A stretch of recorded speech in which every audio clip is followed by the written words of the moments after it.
You may be thinking and wondering what you'd like to do even with the communities in your county. But I must say that it is not something out of the norm.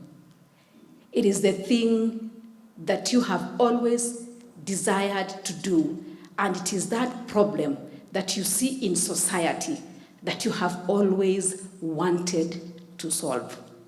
I'm reminded of that day when I had gone to help my husband campaign in the year 1997 as a young girl, like some of you that are seated here today. I was only 27 years old, very green, very naive, small family, did not know what life was all about, and I'm here now, in the campaign trail. And I meet these women that were just seated on the side of the road. And as I go to speak to them, not even knowing really what to tell them, the way you have to think because you're not very sure. Something I've discovered about spouses is like we really have to check our words because you don't want to spoil for the person that is actually running for office, isn't it? And so, I was trying to see what to tell them. I noticed this one woman that had a broad smile but did not have shoes. And I asked myself several questions. How did she leave her house without shoes? Did she forget the shoes? Or is it that she doesn't have the shoes? And if she can come without shoes and look emaciated like she had not even had breakfast, what about her children? What about her husband? And quickly I got an inspiration in my heart. And I told myself, if God enables my husband to be elected member of parliament for Eldoret North that time, I would like to come back and do something with these women. And I want to do something that is sustainable. So right there, I saw a need of women economic empowerment, of empowering this woman. And I thought in my heart, in my head, in my spirit, that if this woman had some little money in her pocket, she would buy shoes for herself.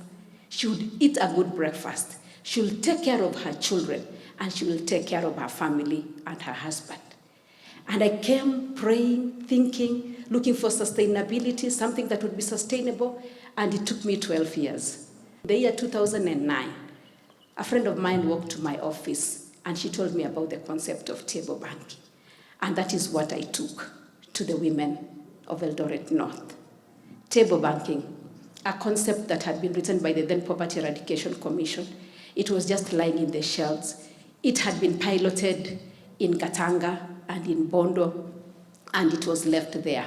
So I just picked a paper that was ready, took it to my village, started crisscrossing our constituency of Eldoret North, teaching women about financial inclusion, because we know that women are actually financially excluded. Thank God that it is now 15 years, and there is a lot of changes that is happening.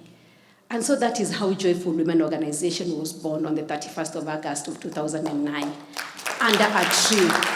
And we decided to call this organization Joyful Women, after that one woman that did not have shoes, looked like had not had breakfast, but was very joyous and very joyful.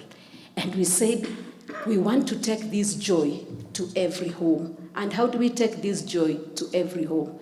By putting money in the pockets of our women.